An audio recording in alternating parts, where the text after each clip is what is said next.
Cuando yo tenía 6 años, a mí me daban unos ataques de llanto, me daba miedo la oscuridad y la soledad. Entonces mi mamá le decía a mi papá que se viniera a acompañarme a dormir. Y mi papá lo hacía, mi papá se venía a dormir conmigo. Pero mi papá nos ponía en una posición como cucharita, posición fetal, y yo empezaba a sentir como cuando mi papá me abrazaba, yo empezaba a sentir un roce que a mí no me gustaba. Y yo le decía, papá, no quiero. Y él, mi amor, venga, tranquila, tranquila, usted está asustada, usted está nerviosa. Pues yo sentía que con mi papá estaba segura, aunque eso me daba cosita, porque pues yo estaba muy niña. Una noche mi papá con su dedo me lastima y yo al otro día, cuando mi mamá me está bañando, yo lloro y yo le digo a mi mamá, mami, me duele mi colita, mi papá me lastimó mi colita.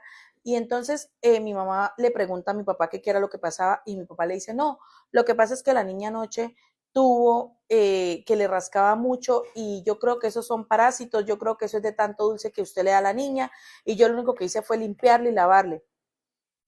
Y yo no me acordaba, aunque yo trataba de decir a qué horas a mí me rascaba, a qué hora yo, pero yo decía, algo en mí me decía que no estaba bien lo que mi papá estaba diciendo. Mi mamá me dice, bueno, mi amor, la voy a purgar, vamos a hacer algo, vamos a ir al médico, usted está, no me creyó, o sea, no llegué al punto para que ella me entendiera lo que yo le quería decir. Yo estaba muy niña cuando eso, pero así pasó. Cuando yo cumplo los 10 años de edad, mi papá vuelve y hace lo mismo. Yo ya estoy más grandecita y yo le digo, mamá, mi papá me lastimó y él lo hizo y me duele. Y ella me dice, pero mi amor, es que, ¿cómo así? ¿A qué horas pasó eso? Yo le dije, no sé, mamá, pero él lo hizo. Mi mamá no me creyó. Mi mamá me dijo que imposible, que mi papá era un gran hombre, que a qué horas. Y la verdad, pues mi papá no me lastimaba con su parte que lo referencia como hombre, sino él me lastimaba a mí con el dedo. Entonces no había la manera como de completar o que cuando mi mamá me revisaba, ella viera algo porque no veía nada. Yo le cojo a mi papá cierto temor cuando viene una tía de hermana por parte de él, yo le cuento a mi tía, yo le digo, tía, mi papá me hace esto, y ella me dijo que como así, ella que no, que ella eso no lo podía permitir. Mi tía me lleva para la casa de ella peleando con mamá y con papá, pero ellos obviamente en la demanda, todo, a mí no me encontraron nada porque es que mi papá lo había hecho con el dedo, ¿sí? Entonces a mí no me encontraron daños ni nada, nada. Entonces me devolvieron a mis padres, que era que yo tenía pesadillas, que yo sufría de sueños, de malos sueños, y como yo cuando tenía 6 años había sido diagnosticada con algo así, que no ahorita no recuerdo el nombre, pero algo así rarito, y por eso mi papá se iba a dormir conmigo, porque yo sufría de pesadillas. Entonces eso alegaron, que era que yo de pronto lo había soñado, pero que mi papá jamás me hubiera hecho daño. Así pasó. Yo vuelvo a manos de mi mamá y de mi papá, y mi papá cuando yo cumplo 13 años de edad, mi papá ya me agrede totalmente, ya con su miembro, y me dice, ahora sí le voy a hacer sus sueños realidad.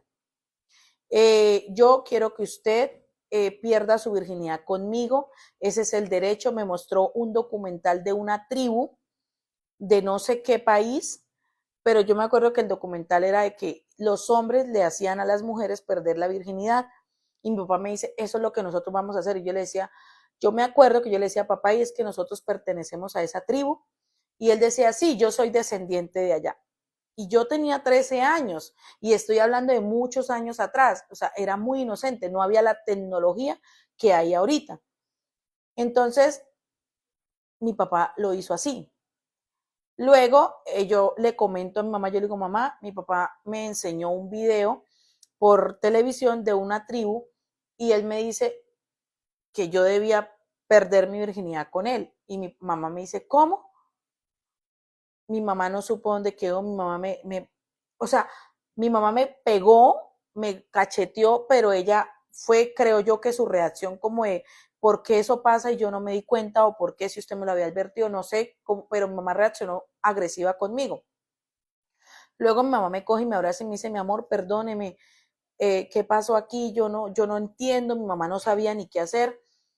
Yo le digo, mami, eso venía pasando desde hacía tiempo, pero él me dijo que ahora sí ya me iba a hacer el sueño realidad y que nosotros éramos descendientes de una tribu. Y mi mamá se ofusca muchísimo. Mi mamá, o sea, ese día ella no le dijo nada a él porque ella dijo que ella quería esperar porque lo iba a coger con toda la familia por parte de mi mamá, o sea, mis tíos maternos. Resulta que mi mamá se va a contarle a toda mi familia, yo quedo en casa y mi papá llega en ese momento. Y yo le digo a mi papá, yo le digo, papá, yo le conté a mi mamá lo de la tribu, a mí nunca se me olvida eso, yo le conté a mi mamá lo de la tribu, le conté a mi mamá lo que usted me mostró y mi papá me golpeó y me dijo que cómo así, que yo porque había hecho eso, que eso era un secreto, que mi mamá no sabía que él venía descendiente de una tribu, o sea, él me quería seguir enredando. Resulta que mi papá en ese momento quiere volverme a agredir y llega mi mamá con mis tíos. Cuando ella llega, mi mamá se ciega totalmente y mi mamá acabó con la vida de mi papá. Ella y mis tíos se llevaron a mi papá hacia la parte de atrás de la casa. Luego llamaron las autoridades. Yo la verdad, yo nunca fui a un sepelio de mi papá. Yo no supe si a mi papá lo enterraron, nada. O sea, mi mamá lo entregó a las autoridades y hasta ese día yo tuve papá, hasta ese día yo tuve como una familia. ¿Qué pasó con él? Sé que mi mamá acabó con su vida porque a mí me dejaron en la casa y mi mamá tuvo que ir presa un tiempo. Luego mi mamá vino ya a vivir conmigo, había pagado su condena, pero ¿qué pasó con mi papá, con el cuerpo de mi papá o con las cosas de mi papá? Nunca supe.